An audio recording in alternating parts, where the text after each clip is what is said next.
तर कसे आहे मंडळी, तुमचा भाऊ आज सकाळी उठला 5 वाजता, कारण तुमच्या भावाचा आज लास्टचा पेपर. मग काय कोमट पाणी वगैरे पिऊन घेऊन अंघोळ वगैरे करून आवरून घेतो व आपल्या नाश्त्यासाठी तयारी करतो. नाश्ता वगैरे झाल्यानंतर तुमचा भाऊ तयार होऊन जातो डायरेक्ट कॉलेजला निघण्यासाठी. मग काय आपलं धूम सायकल काढून पोचतो पाबत चौकात व मित्राच्या गाडीवरनं थेट पोचतो कॉलेजमध्ये. आल्यावर जरा डिस्कशन करायचं चालू होतं आमचं, आपला नंबर कुठं पडला आहे. मग काय तुमचा भाऊ पडलेला बरोबर 4थ्या बेंचवर पडून. मग काय मस्तपैकी पेपर देतो व घरला निघण्यासाठी आपला मोबाईल काढतो. म्हटलं पोरांसोबत व्लॉग जरा करूया, म्हणजे जरा मेमोरीज राहतील.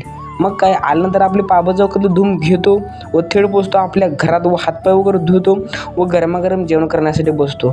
मस्तपैकी जेवण झाल्यानंतर आपलं धूम काढून मस्तपैकी हॉटेलचा टी-शर्ट घालून पोचतो आपल्या दुपारी हॉटेलवर, कारण कस्टमरची तर देखभाल घेतली पाहिजे ना.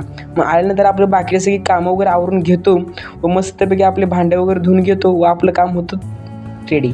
मग काय भट्टी वगैरे पेटवतो व रात्री आपला टाईम झाला घरी जाण्याचा. मग काय मालक आल्यावरती मालकांच्याकडे दुकान सोपवतो व तुमचा भाऊ निघतो घरी येण्यासाठी. आजचा व्हिडिओ कसा वाटला कमेंटमध्ये नक्की सांगा आणि सबस्क्राईब करायला विसरू नका.